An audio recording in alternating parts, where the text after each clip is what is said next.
Tropical Typhoon, Chairman TV. Weather update. Helping homeless people. Please subscribe.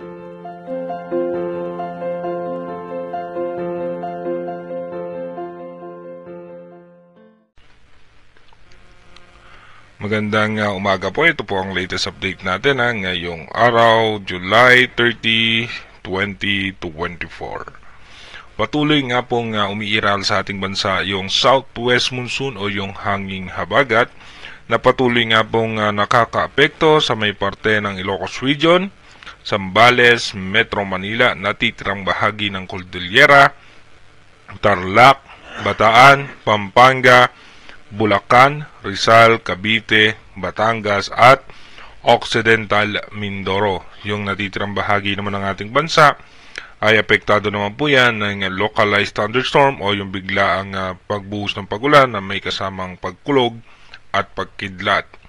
At ayon naman sa latest update ng European Center, wala naman tayong minomonitor na anumang posibleng bagyo na mabubuo at makakaapekto sa ating bansa, maliban na lamang sa muling paglakas ng habagat na posibleng magdulot nga po yan ng pag-ulan sa ilang bahagi ng ating bansa.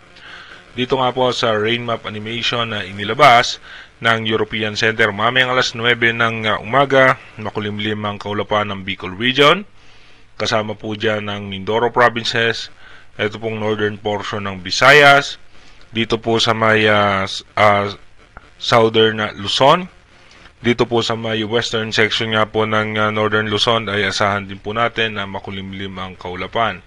At yung malaking bahagi naman ng ating bansa ay mananatiling maayos at maganda ang lagay ng panahon. Pagdating naman po ng alas 2 ng hapon mamaya, makulimlim pa rin ang kaulapan ng Bicol Region, Mindoro Provinces, northern portion ng Palawan, at kasama pa rin po dyan ng Metro Manila. Asahan nga po natin yung mga isolated rain shower. Pero dito naman po sa may parte ng Abra, sa may Mountain Province, Benguet, ay mataas nga po ang tsansa ng mga biglaang pagbuhos ng pagulan. Pati po dito sa may parte ng Baguio, sa may Ilocos Norte, asahan nga po natin may mga biglaang pagbuhos ng pagulan dyan mamayang hapon. Pagdating naman po ng alas 6 ng gabi, mananatili pong makulimlim ang kaulapan ng Central Luzon, Southern Luzon, at ang parte naman ng Northern Luzon ay posibleng makaranas ng mga pag-ulan. Pagdating naman po ng alas 10 ng gabi mamaya, halos sa malaking bahagi na ng ating bansa ay makakaranas ng makulimlim na kaulapan na may kasamang isolated rain shower. Dito naman po sa ating advanced weather forecast, bukas nga po ng alas 8 ng umaga, July 31, maayos at maganda ang lagay ng panahon maliban lamang sa ilang bahagi ng ating bansa, lalong-lalo na dito sa may Zamboanga Peninsula ay may tsansa ng mga pag-ulan. Pagdating naman po sa unang araw ng August, sa umaga po, maayos at maganda ang lagay ng panahon, pero pagdating nga po ng gabi at hapon, mataas po ang tsansa ng mga posibilidad ng pag-ulan. Pagdating naman po ng August 2, sa umaga po, maayos at maganda ang lagay ng panahon.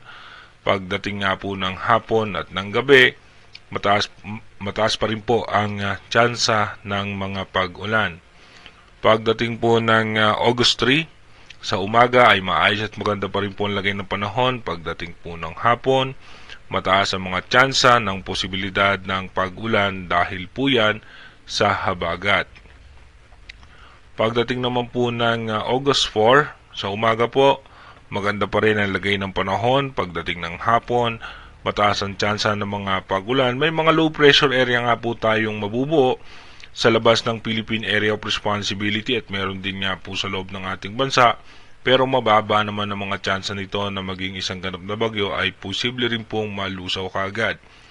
Pagpasok naman po ng August 5, dito po mas lalakas pa yung habagat, kaya sa umaga po mataas ang tsansa na rin na magkaroon ng mga pag-ulan, at pagdating po ng hapon may mga tsansa ng posibilidad ng malalakas na pag-ulan, lalo po pagdating ng gabi.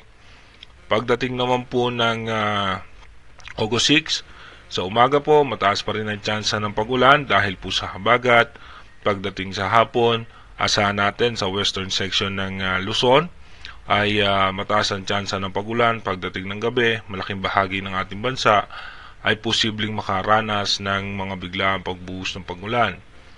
Pagdating naman po ng August 7 ng umaga, mababa ang tsansa ng mga malalakas na pag-ulan, pero pagdating po ng hapon, mataas ang tsansa ng pag-ulan sa western section ng Luzon. At pagdating nga po ng gabi, mataas pa rin po ang tsansa ng pag-ulan sa northern Luzon. Pagdating naman po ng August 8 ng umaga, mataas po ang tsansa ng mga pag-ulan. Pagdating ng hapon, dito po nasa 40% chance yung mga pag-ulan sa may Luzon, southern Luzon, Visayas at Mindanao. Pagdating po ng alas 8 ng gabi, mas mataas po ang tsansa ng pag-ulan. Ito nga po yung nasa 65% chance. Dito nga po sa buong Luzon, southern Luzon, Visayas at Mindanao. Again, inuulit po natin yung ating advanced weather forecast is possible scenario pa lamang po yan. Malaki pa rin po ang tsansa na magbago yan. Bagamat wala tayong minomonitor na posibleng bagyo, magpapaulan pa rin po sa atin yung hanging habagat. Kaya manatili po tayong mag-ingat at maghanda para nga po sa mga posibleng pagbaha at pagguho ng lupa dahil nga po sa posibilidad na tuloy-tuloy na pag-ulan. Mag-iingat po tayo palagi. God bless po sa ating lahat.